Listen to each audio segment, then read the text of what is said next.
বিশ্বকাপ শুরু হতে বাকি ২ মাস। ব্রাজিল সমর্থকরা বিভোর হেক্সা জয়ের স্বপ্নে। অনেকেই মনে করেন বিশ্বকাপ দলে নেইমার থাকলে সহজ হবে সেই পথ, কিন্তু নেইমারের দলে থাকাটাই অনিশ্চিত। সান্তোসের হয়ে মাঠে ফিরে নেইমার নিজের পুরনো ঝলক দেখালেও জাতীয় দলের কোচ কার্লো অ্যানচেলোত্তির মন গলাতে পারছেন না।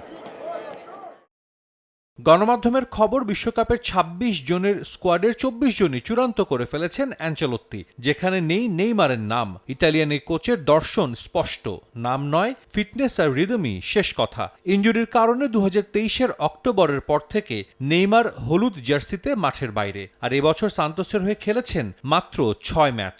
মূলত ফ্রান্স ও ক্রোয়েশিয়ার বিপক্ষে ২ প্রীতি ম্যাচে যে স্কোয়াড মাঠে নামিয়েছেন কার্লেতো, সেখান থেকেই বেছে নেবেন বিশ্বকাপের দল। ব্রাজিলিয়ান সিরিয়ায় রেমোর বিপক্ষে সান্তোসের সবশেষ ম্যাচে ২-০ গোলের জয়ে নেইমার ছিলেন দলের প্রাণভোমরা।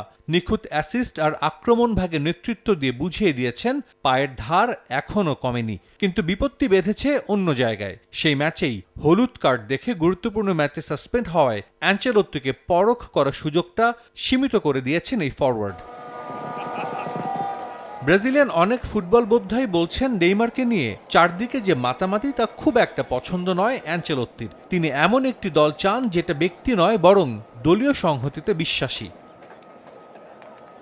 ব্রাজিল দলে নেইমারের জায়গা নিতে প্রস্তুত এন্ড্রিক, লুকাস পাকেতা আর ইগর থিয়াগোদের মতো তরুণরা। অ্যানচেলোত্তি চান গতিশীল এক আক্রমণ ভাগ, যেখানে নেইমারের মতো একক তারকার উপর নির্ভরশীলতা কমিয়ে আনা হবে।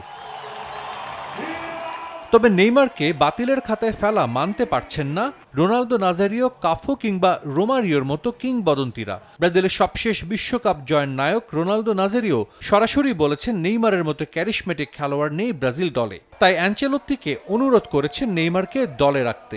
আগামী ১৮ই মে বিশ্বকাপ দল ঘোষণার কথা ব্রাজিলের। সাজিদ মুস্তাহিদ, সময় সংবাদ।